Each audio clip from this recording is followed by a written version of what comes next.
Quisiera que nos pusiéramos de pie para leer la porción bíblica de hoy, que se encuentra en Juan capítulo 13, versos 1 al 17.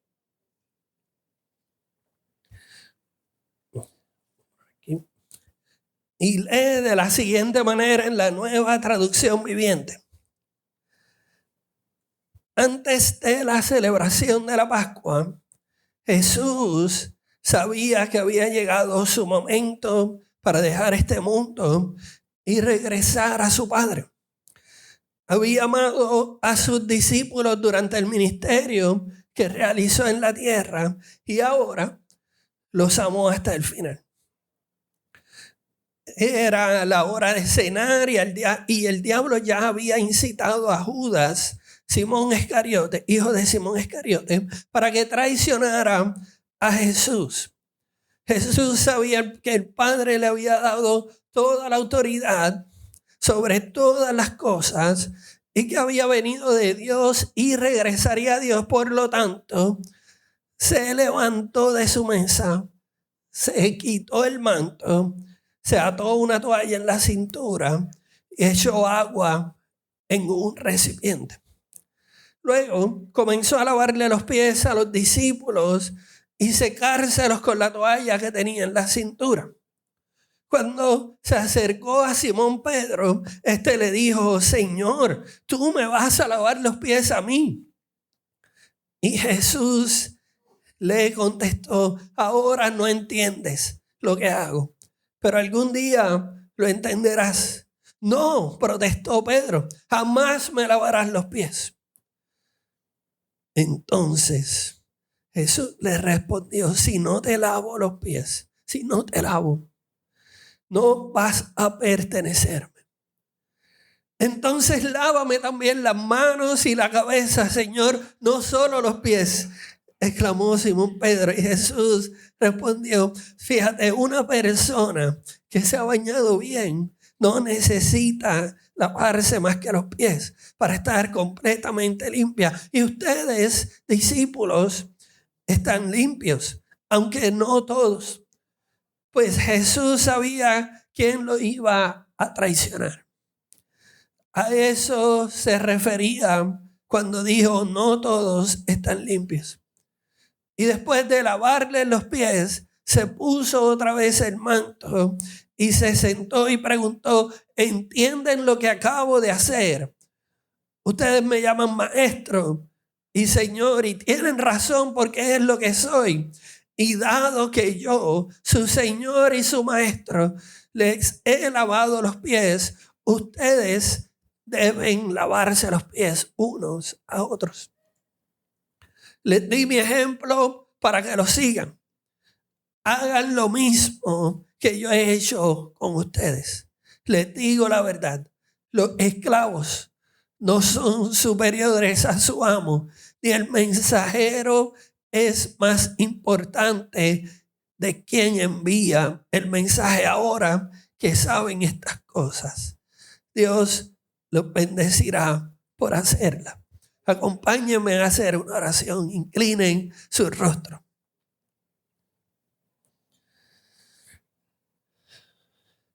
Espíritu Santo, necesitamos de tu intervención sobrenatural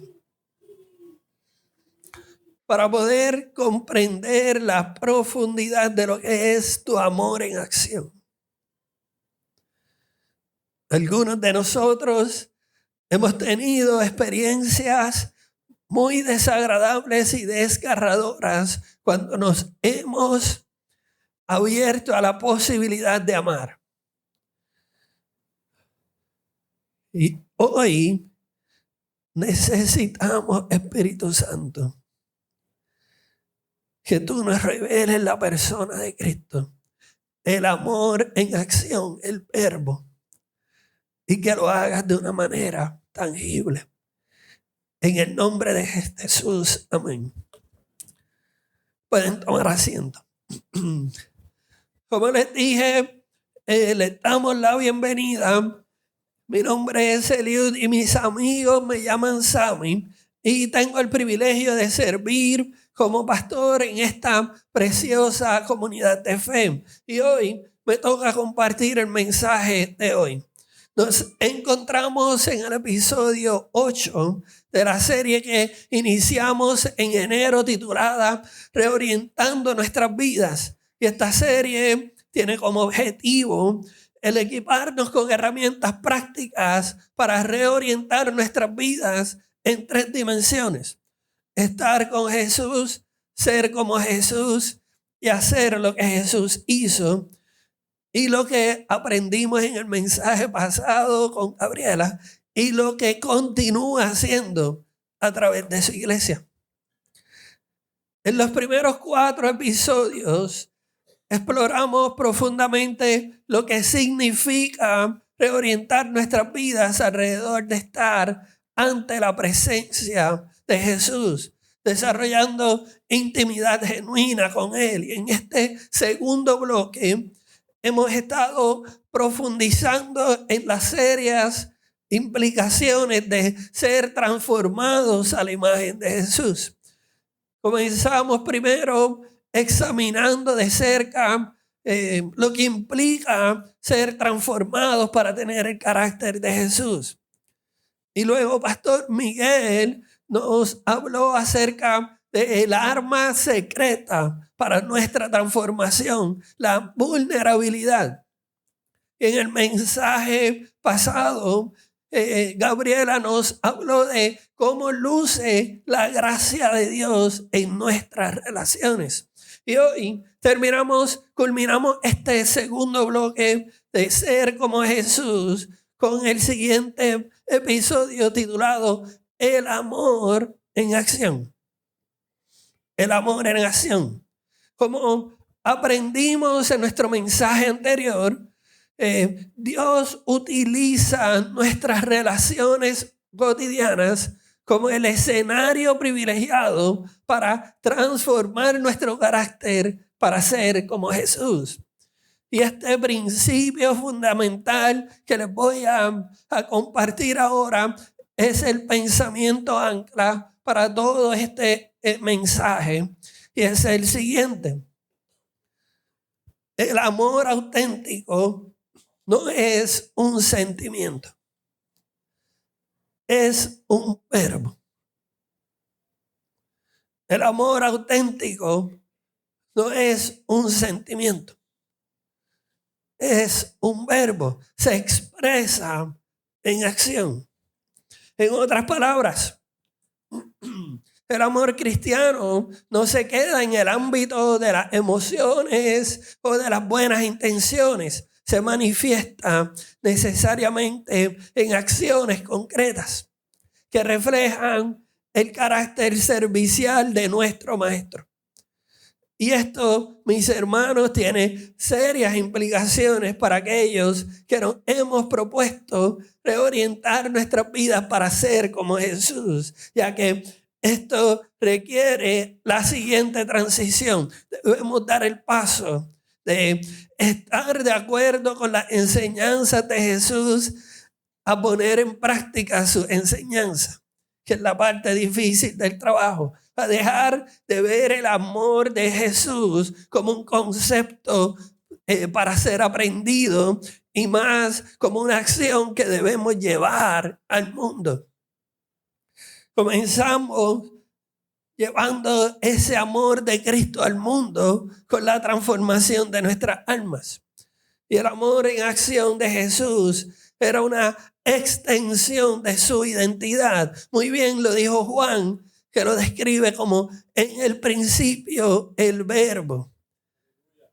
Y si Dios es amor y Jesús es la imagen visible del Dios invisible, entonces la manera en la que el amor de Dios se manifiesta para cada uno de nosotros es en la persona de Jesús. Por eso el amor tiene que ser acción.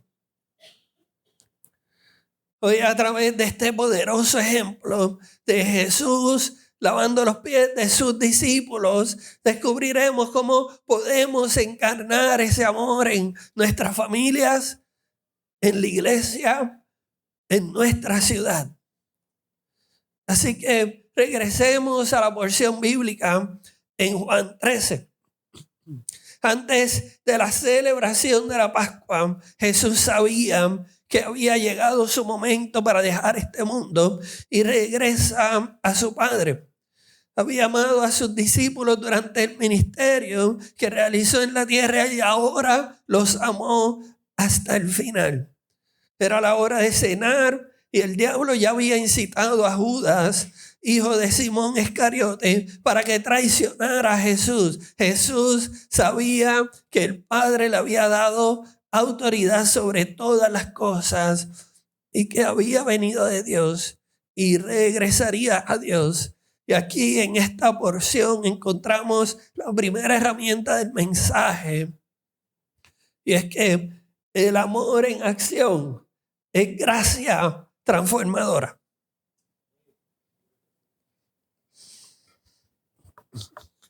El amor en acción es gracia transformadora. Y yo tengo que confesar que he leído ese capítulo 13 de Juan muchas veces, pero ahora tuve que detenerme en la frase que Jesús ahora los amó hasta el final. Y me conmovieron mucho las implicaciones que tiene esa frase. Y quisiera darle un contexto de por qué son tan serias esas implicaciones.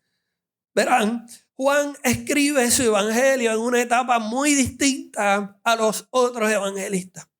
Para cuando plasma estas palabras que estamos leyendo, posiblemente era el último apóstol que quedaba con vida. Y escribía aproximadamente en la década del 90 después de Cristo. Muchos conocedores y estudiosos de la Biblia entienden que Jesús fue crucificado entre el 33 al 35 y Juan está escribiendo esto en el año 90. Y esta distancia en el tiempo le da una perspectiva muy privilegiada a Juan. Porque como el último testigo ocular de los acontecimientos, Juan había tenido tiempo, décadas de años para reflexionar y conectar los puntos de la narrativa de lo que vivió con Jesús. De modo que por eso creo que Juan no se limita a reportar los acontecimientos en su evangelio, como si fuera un cronista de un periódico. Juan los interpreta teológicamente muy poderosamente. Eso es lo que hace diferente el evangelio del apóstol Juan. Todo esto para llegar a esta conclusión, de modo que cuando Juan escribe, Jesús los amó hasta el final. Estas palabras brotan de una experiencia personal profundamente grabada en su memoria y su corazón. Verán, Juan estuvo allí. Él fue el único de los apóstoles que no salió huyendo. Él permaneció al lado de la cruz, al lado de Jesús mientras moría. Mientras los demás huyeron de miedo, Juan se mantuvo firme, contemplando la escena más desgarradora y a la vez más sublime de la historia de la humanidad. Juan no solo conoció acerca del amor de Jesús, él pudo mirar el amor directamente a los ojos cuando exhalaba su último aliento. Vio el amor encarnado, el amor sufriente, muriendo, perdonando a la humanidad. Y esa experiencia lo marcó de tal manera que décadas después, cuando ya era un anciano, su tema constantemente seguía siendo el amor. No nos debe sorprender que en sus cartas él les escribiera: amados, amémonos unos a otros, porque el amor es de Dios. Él había visto el amor con sus propios ojos. Decir: ya está completado. En otras traducciones, esa frase que se traduce en la Nueva Traducción Viviente como amado hasta el final, amó hasta el final, en griego es eis telos, y aparece en otras traducciones como los amó hasta el extremo, los amó a la mayor medida. Y esto también tiene serias implicaciones en nuestra comprensión acerca del amor de Jesús para cada uno de nosotros. Y es que esto significa que el amor de Jesús por ti y el amor de Jesús por mí no tiene límites. Él lo va a llevar hasta la máxima medida expresada en tu vida. Y los creyentes del primer siglo estaban profundamente convencidos de eso. Es por eso que escribían cosas como el apóstol Pablo escribió en Efesios 2, del 8 al 10, donde dice: Dios los salvó por su gracia cuando creyeron. Ustedes no tienen ningún mérito en eso. Es un regalo de Dios, es gracia de Dios. La salvación no es un premio por las cosas que hayamos hecho. Así que ninguno de nosotros puede jactarse de ser salvo, pues somos la obra maestra de Dios. Él nos creó de nuevo en Cristo Jesús a fin de que hagamos las cosas buenas que preparó para nosotros. Aquí podemos leer la primera dimensión de la gracia, es recibir. Somos salvados completamente por un acto divino de generosidad inmerecida, por gracia. La salvación no se basa por nuestros méritos, capacidades o esfuerzos. Y esta verdad es revolucionaria porque elimina cualquier posibilidad de competir, de tener orgullo espiritual. Sin embargo, la gracia de Dios no termina con nuestro rescate inicial. Inmediatamente, después de establecer que la salvación es por gracia, Pablo añade que somos salvos a fin de que hagamos con el propósito de hacer las cosas buenas que Cristo preparó para nosotros. Quiero que prestes atención al siguiente pensamiento, porque es la tensión que se vive en el ministerio, en la iglesia, en el mundo. Es que la gracia que solo perdona, pero no transforma, no es la gracia completa de Dios. Es una versión de la gracia, pero no es la gracia completa que Dios tiene para ti. Jesús nos ama tanto como para aceptarnos tal y como estamos, tal y como somos, pero al mismo tiempo nos ama tan extremadamente como para no dejarnos igual.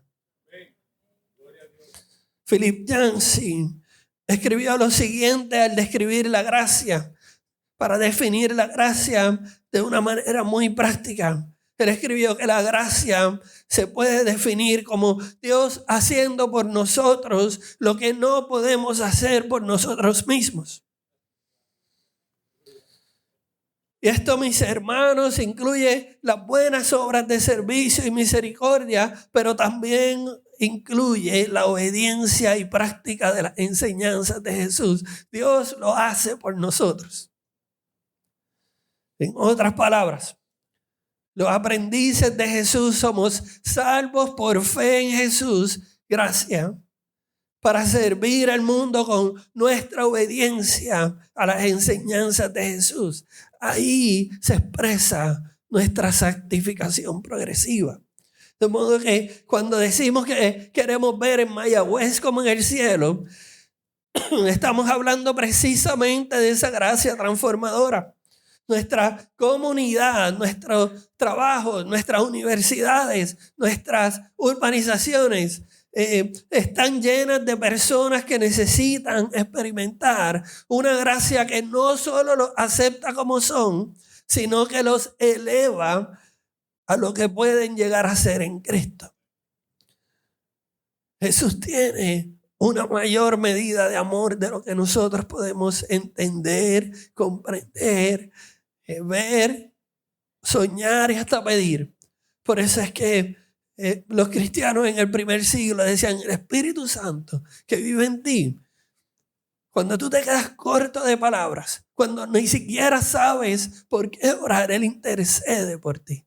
Él traduce lo que tu alma necesita. Y lo hace con gemidos que no se pueden escuchar, que van directamente al Padre. Debemos ser la comunidad de fe que comunica este mensaje con todo lo que somos y todo lo que hacemos. Eres recibido tal y como eres, pero amado demasiado como para dejarte igual.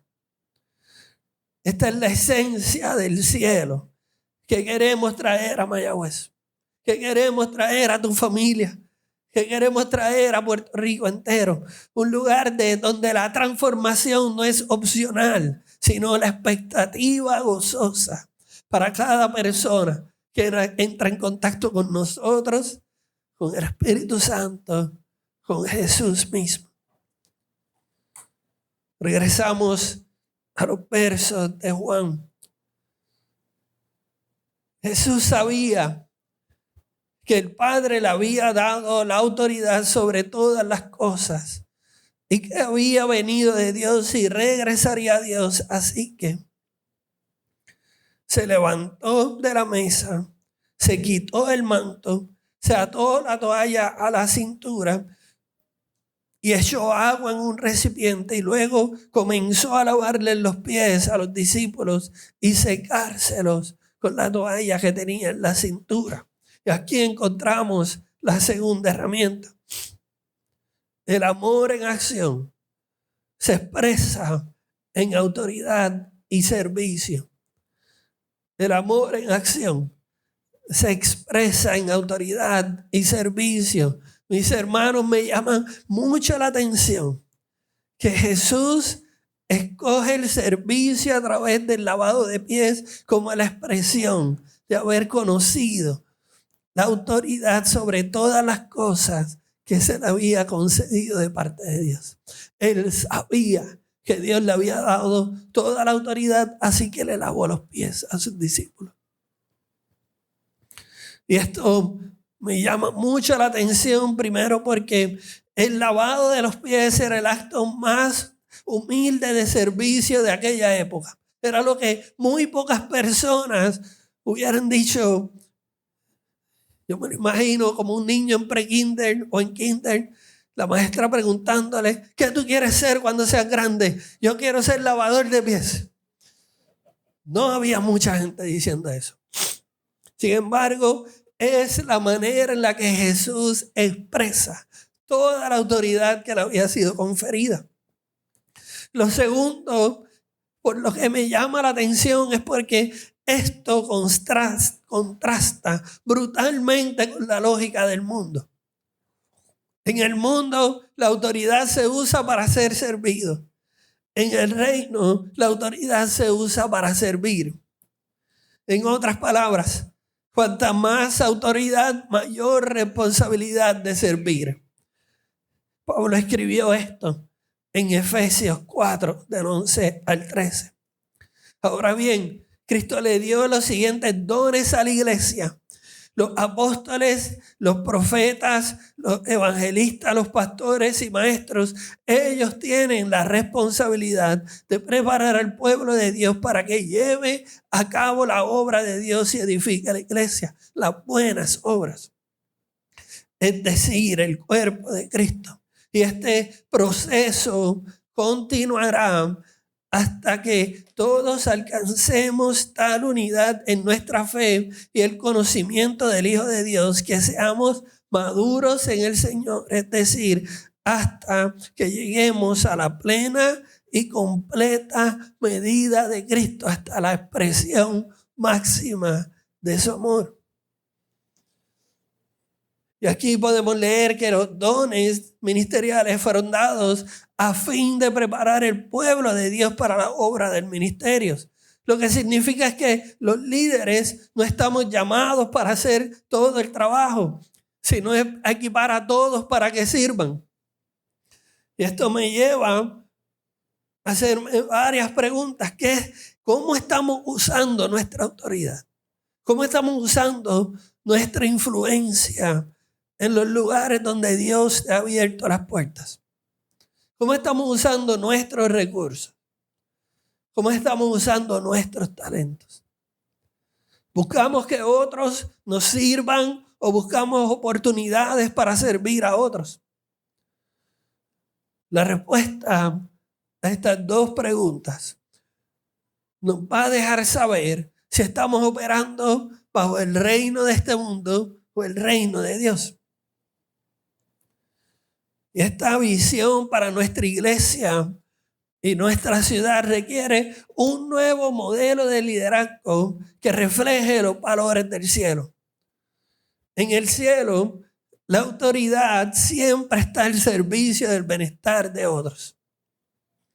Como iglesia, estamos llamados a modelar a nuestra ciudad una forma radicalmente diferente de ejercer la influencia y autoridad. Esto significa que nuestros líderes, pastores, diáconos, maestros, coordinadores de ministerio, ujieres, todos deben ser los primeros en atarse la toalla en la cintura para servir de forma insignificante para algunos.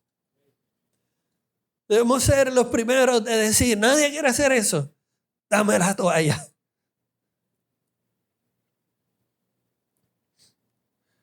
Necesitamos que cada persona con influencia en nuestra comunidad de fe, influencia en el trabajo, influencia en algún lugar, influencia hasta en las redes digitales, comprenda que su posición no es una plataforma para brillar, sino una oportunidad para servir.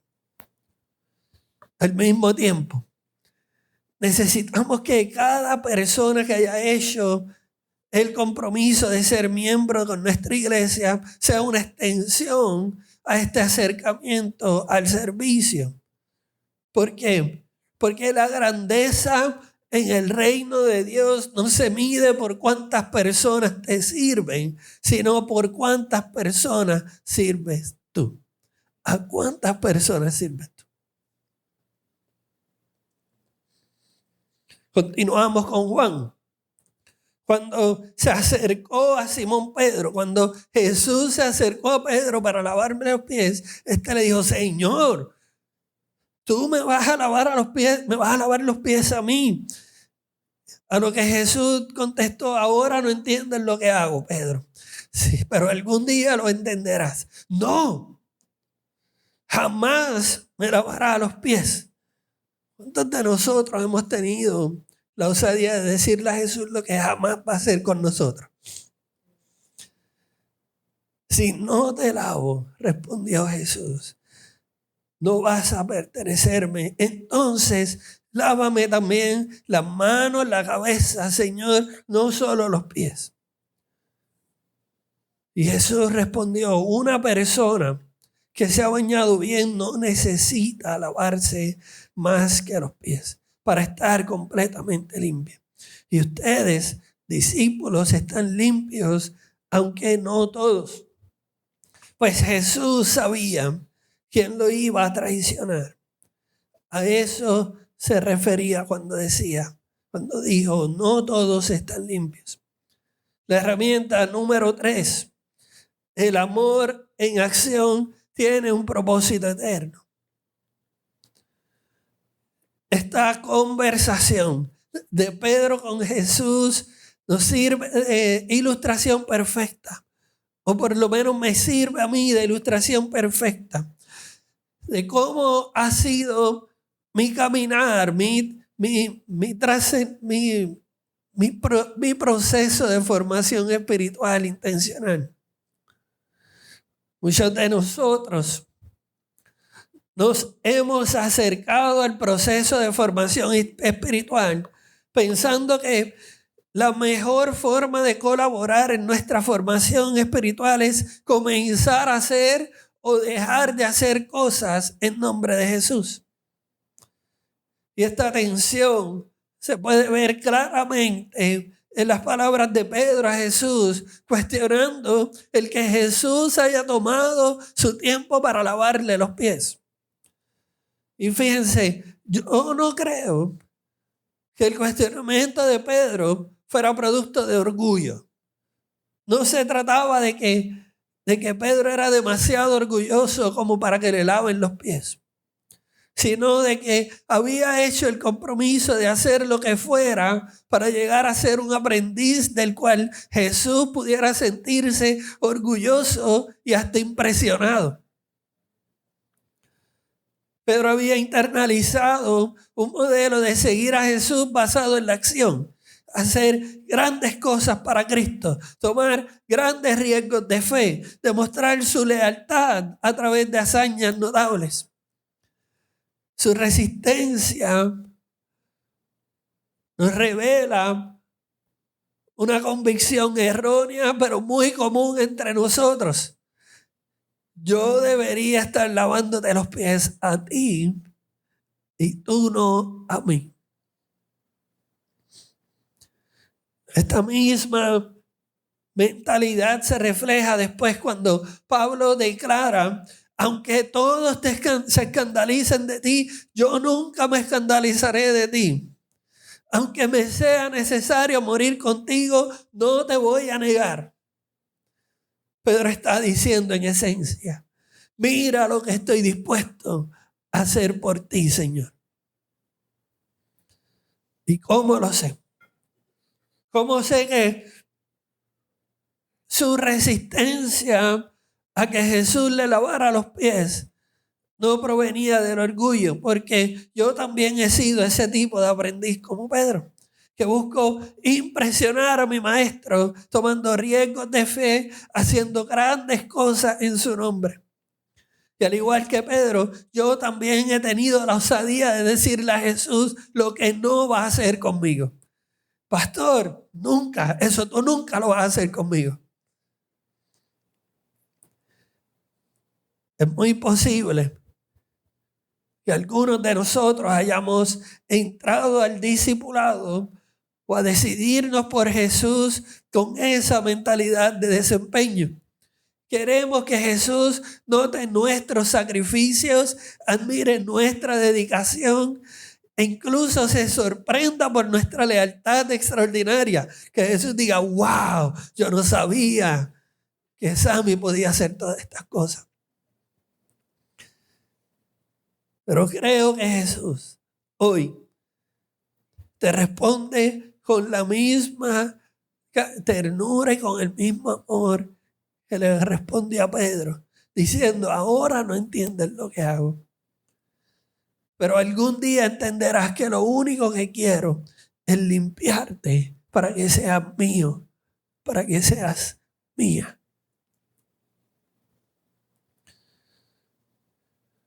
Y quizás alguno de nosotros deba escuchar este pensamiento y pedirle al Espíritu Santo que lo grabe en lo más profundo de tu alma. Para cuando lleguen esos momentos de esa tensión de lo que yo quiero hacer para Jesús y lo que Jesús quiere hacer para mí, recordemos lo siguiente: y es que Jesús está más interesado en quién somos que en lo que hacemos para Él. No quiere principalmente nuestro servicio, Él quiere limpiarnos para que seamos suyos. Ese momento incómodo de quitarte los zapatos para que Jesús te lave los pies es el comienzo de la limpieza que Él quiere hacer. Porque al final Él no le interesa, no está tan impresionado por lo que hacemos por Él, más que si estamos dispuestos a pertenecerle a Él. Cuando comprendemos esto, nuestra vida espiritual se reorienta fundamentalmente, orgánicamente, como decimos los mileniales.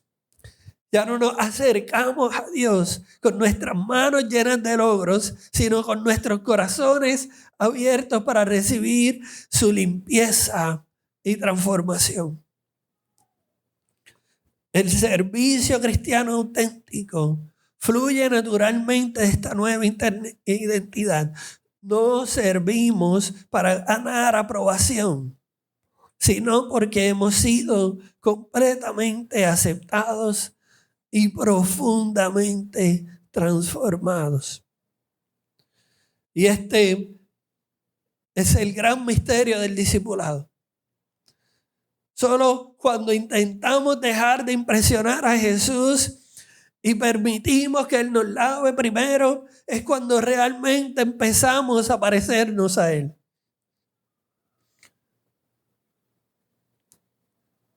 Y en la respuesta de Jesús y en su acción, vemos dos tipos de limpieza que Él quiere para nosotros. La regeneración total, el que ya está lavado, la gracia salvífica, la gracia por la cual podemos ser llamados hijos de Dios. Pero también Él quiere la santificación continua, lavarte los pies, entrar a esas áreas de tu vida que tú no estás dispuesto a compartir con nadie, que son precisamente, he aprendido que son es lo que está impidiendo que yo me parezca más a Jesús y menos a mí. Ambas limpiezas son esenciales y provienen de Cristo. En Efesios 5, del 25 al 27, Pablo nos recuerda que Cristo amó a la iglesia y se entregó a sí mismo por ella. ¿Para qué? Para santificarla, habiéndola purificado en el lavamiento del agua por la palabra. El peligro al que nos enfrentamos es tratar de invertir esta secuencia. Es intentar servir para ser aceptados, en lugar de servir porque ya hemos sido aceptados en Cristo. El activismo religioso sin identidad renovada produce agotamiento, amargura y distorsiona el evangelio de gracia, convirtiéndolo en un evangelio de obras. Por eso es que vemos a tantas personas que hacen y han hecho grandes cosas para Jesús y viven amargadas.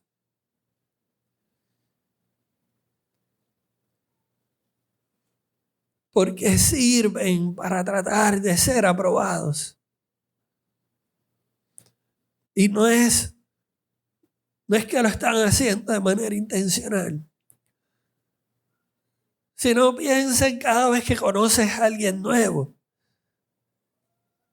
y te preguntas, ¿y qué tú haces? Cuéntame de ti. Pues yo soy lo que hago.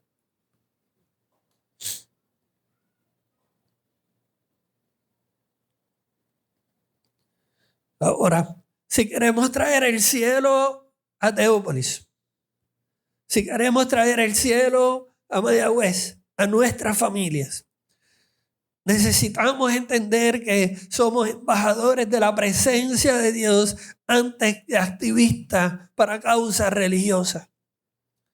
Nuestra visión no se realizará simplemente por hacer muchos programas, muchas actividades, sino que se realizará cuando entendamos que debemos ser ese cuerpo, ese pueblo transformado que sirve desde esa identidad renovada que recibimos de parte de Jesús.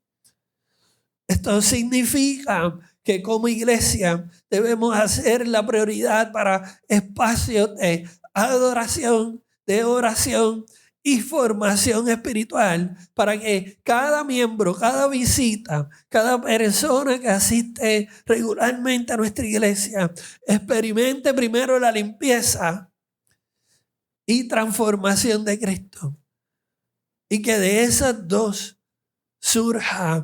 nazca el ministerio o la iniciativa de servicio que Dios tiene preparado para ti.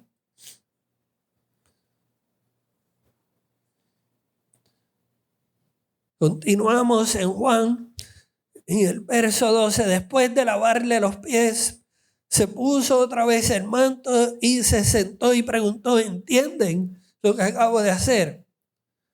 Ustedes me llaman maestro y señor y tienen razón porque es lo que soy. Y dado que yo soy su maestro y su señor, le he lavado los pies, ustedes deben hacer lo mismo. Les di mi ejemplo para que lo sigan. Hagan lo mismo que yo he hecho con ustedes. Les digo la verdad, los esclavos no son superiores a su amo, ni el mensajero es más importante de quien envía el mensaje. Y aquí encontramos la herramienta número 3. El amor en acción lo trasciende todo.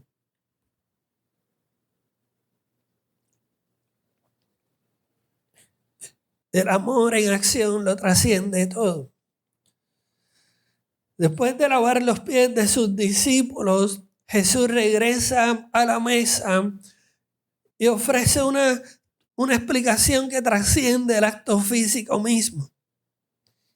En ese momento, donde Jesús establece el fundamento para la iglesia viva, la verdadera comunión desafía toda barrera humana. Me explico. El lavamiento de pies ocurre en el contexto que me parece demasiado sorprendente. Porque en el verso 11, Juan recuerda que ya Jesús sabía quién lo iba a entregar. Sin embargo, ese conocimiento no excluyó a Judas del círculo de servicio. Jesús, piensen esto, Jesús se arrodilló ante su traidor y le lavó los pies con el mismo cuidado que le dedicó a los demás discípulos. Y este detalle a menudo parece que pasa por alto, pero nos revela una dimensión radical del amor en acción de Jesús. Y es que la versión del amor de Jesús lo trasciende todo. ¿Qué tal de la mesa en donde Jesús está teniendo esa última cena con sus discípulos? En esa mesa podemos ver personalidades completamente diferentes. Simón el Celote, un revolucionario antirromano. Mateo, un ex recaudador de impuestos que había colaborado por Roma. El tipo de personas que Simón el Celote vivía para matar. Pedro, impulsivo y violento. Tomás, cuestionador y escéptico. Judas, quien había ya planificado traicionarlo. Las tensiones, diferencias de perspectiva y conflictos que se permanecían latentes entre esos nombres debieron haber sido significativos. Sin embargo, Jesús establece que en una comunidad donde todos están llamados a servirse mutuamente, no pueden haber excepciones.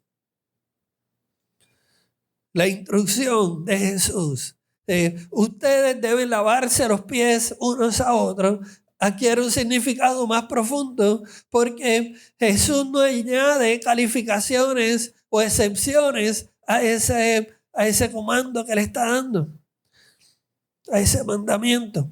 No dice, deben lavarse los pies unos a otros excepto quienes te ofenden. No dice, sírvanse unos a otros siempre que el otro se merezca ser servido. De modo que la verdadera prueba de los aprendices de Jesús que servimos porque somos como Jesús se da precisamente en esos escenarios difíciles. Porque es relativamente sencillo servir a quienes nos agradan, a quienes nos tratan bien o a quienes sabemos que apreciarán nuestro servicio. Pero el amor en acción, el amor, la versión de Jesús, se distingue precisamente por su capacidad de trascender esas limitaciones y amar hasta la mayor medida posible. Cuando Jesús les dice, yo les di mi ejemplo, está estableciendo un patrón que desafía nuestra tendencia natural al amor condicional. A incluir a Judas en el lavamiento, Jesús demuestra que el servicio auténtico no depende de la dignidad o el carácter del receptor, sino del carácter del servidor. Este texto nos recuerda que Jesús, consciente de su autoridad, consciente de que es maestro y Señor, eligió desprenderse de esos privilegios a propósito. Y el acto físico de quitarse el manto del verso 4 simboliza este despojamiento voluntario del estatus que Pablo elabora en Filipenses 2, de 5 al 8, cuando dice, Cristo, siendo en forma de Dios, se despojó a sí mismo, tomando forma de siervo y muriendo por quienes lo traicionaron.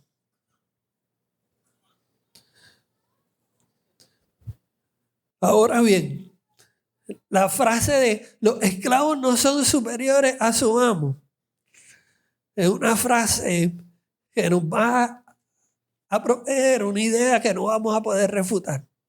¿Por qué? Porque si Jesús, con toda su autoridad divina, eligió servir incluso a quienes le traicionarían, ¿con qué argumento podríamos nosotros eximirnos de servir a quienes nos han herido? ¿Cómo? Esta enseñanza tiene serias implicaciones en nuestra comunidad porque trasciende las diferencias de perspectiva, trasciende los conflictos interpersonales y trasciende las traiciones y la ofensa. Quizás alguien pueda pensar, bueno, si la invitación a ser como Jesús requiere a eso, entonces no estoy tan interesado de ser como Jesús. Después de todo, pastor, explícame, ¿qué beneficio le saco a someterme a tanto? Pues Jesús contesta esa pregunta en el último verso 17. Ahora que saben estas cosas, Dios los bendecirá por hacerlas. Jesús concluye esa enseñanza con una promesa. Dios los bendecirá por hacerla. Y la palabra griega que usa para bendecirá es Macario, la misma palabra que usa en la bienaventuranza. Esta palabra describe una felicidad que no depende de lo que sucede alrededor de una persona, sino de una condición interior cimentada en la relación con Dios. Podemos decir entonces que la verdadera felicidad se encuentra al servir incluso a quienes nos han herido, porque experimentamos una liberación interior de los ciclos del resentimiento y la vergüenza que consumen nuestra paz. ¿Qué le saco a someterme a tanto? Usando el ejemplo de Jesús, la mayor medida del amor en acción de Jesús para nuestras vidas. Una vida bendecida con una felicidad que proviene de orientarte, de ser transformado con el carácter de Dios y no de las circunstancias favorables. Nace de dar y no de recibir. Florece incluso en medio del sacrificio personal. Surge de la obediencia a las enseñanzas de Jesús, no del placer inmediato. Trasciende la lógica transaccional de nuestras relaciones humanas.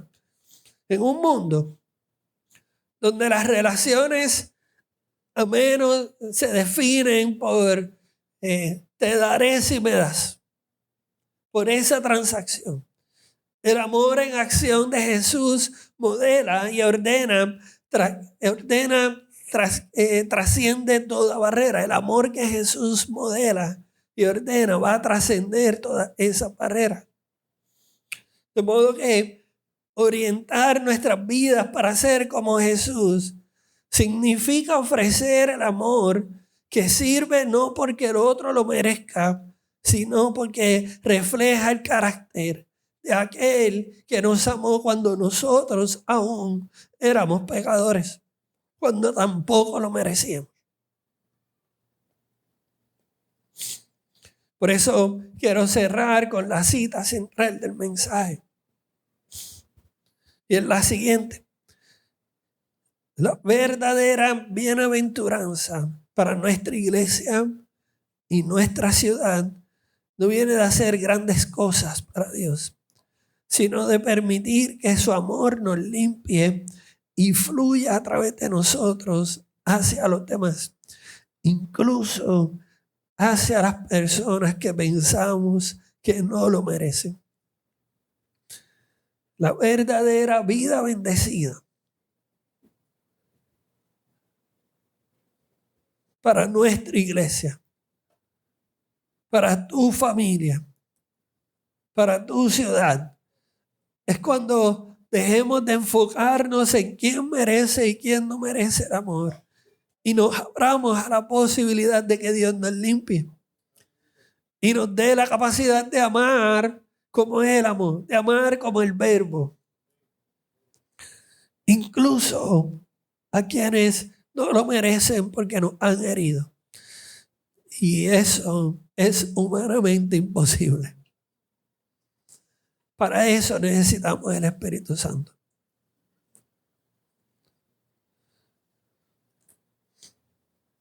El reto que nos deja este pasaje del amor en acción es la siguiente pregunta. ¿Estaremos dispuestos a crear en nuestras vidas, iglesias y comunidades un anticipo del cielo? ¿Estamos dispuestos a atarnos la toalla y servir a quienes incluso nos hayan herido? ¿Estamos dispuestos a pedir que Jesús transforme primero nuestros corazones antes de intentar transformar nuestra ciudad con nuestras acciones?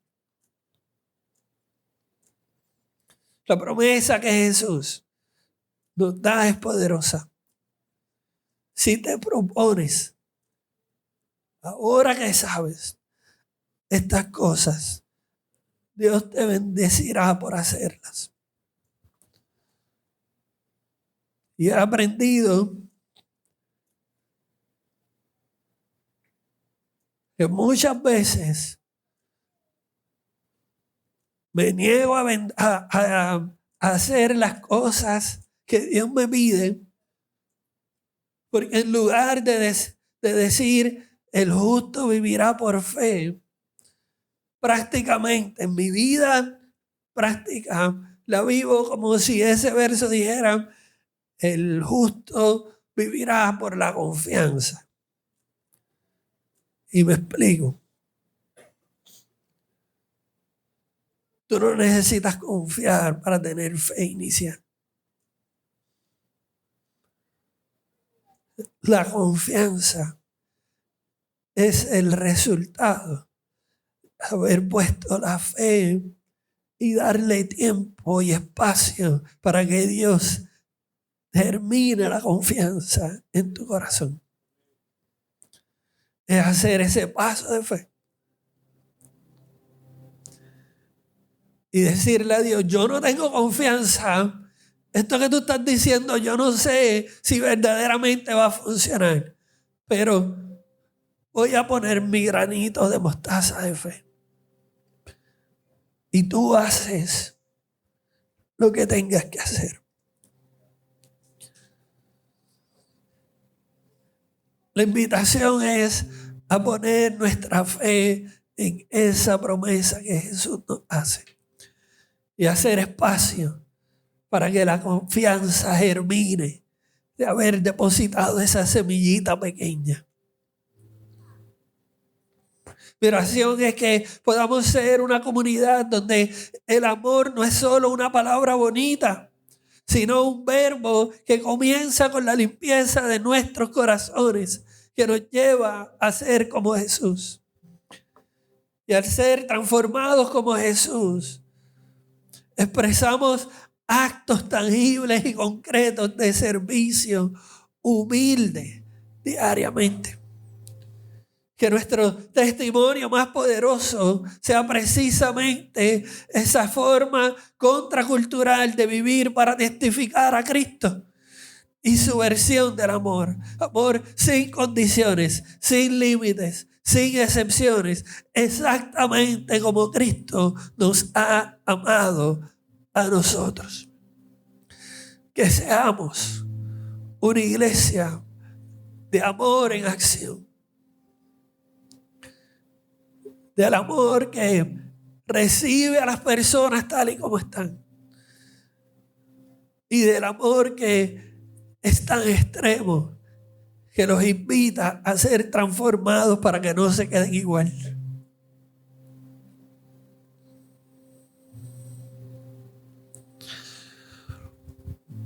Quiero que tengamos un momento para responder a esta palabra. Vamos a cantar esta canción.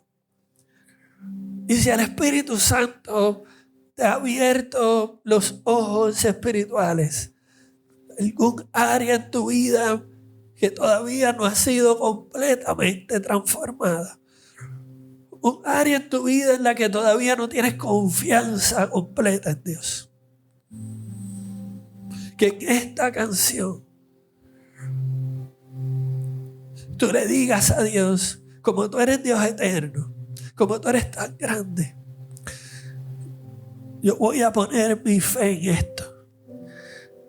Sorpréndeme. Y luego de eso vamos a tener la cena juntos del Señor. Pero creo que hay un momento del Espíritu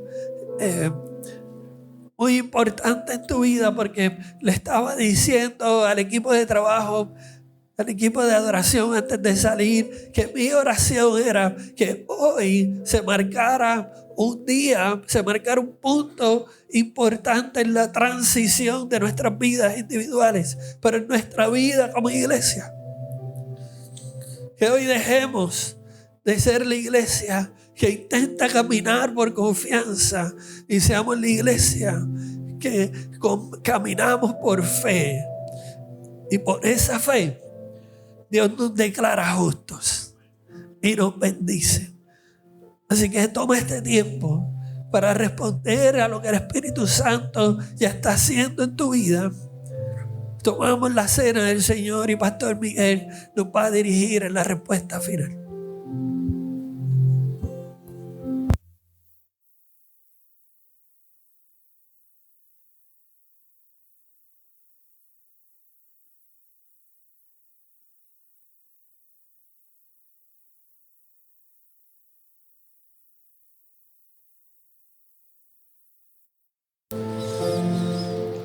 La oración que estamos haciendo al cielo es que se cumpla la voluntad de Dios en mi familia, así mismo como se cumple en el cielo.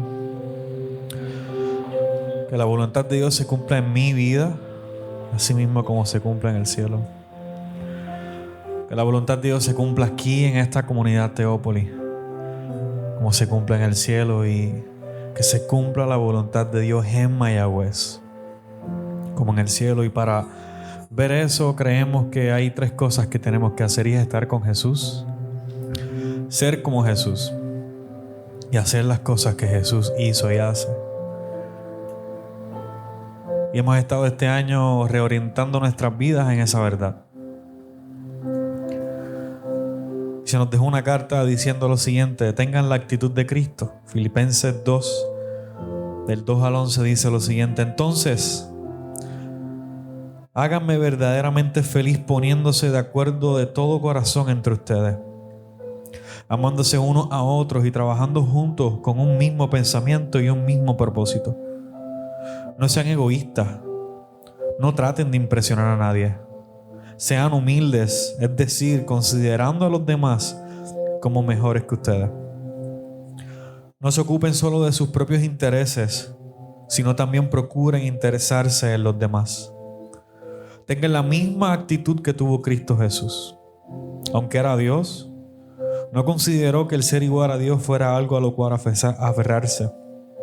En cambio, renunció a sus privilegios divinos, adoptó la humilde posición de un esclavo y nació como un ser humano cuando apareció en forma de hombre. Se humilló a sí mismo en obediencia a Dios y murió en una cruz como morían los criminales. Por lo tanto, Dios lo elevó al lugar de máximo honor y le dio el nombre que está por encima a todos los demás nombres, para que ante el nombre de Jesús se doble toda rodilla en el cielo y en la tierra y debajo de la tierra, y toda lengua declare que Jesucristo es el Señor, para la gloria de Dios Padre. Amén. Extiendo el llamado que hizo nuestro pastor, y si sientes la invitación del Espíritu Santo, pasar aquí al frente para orar por ti, pues te invitamos a que lo hagas.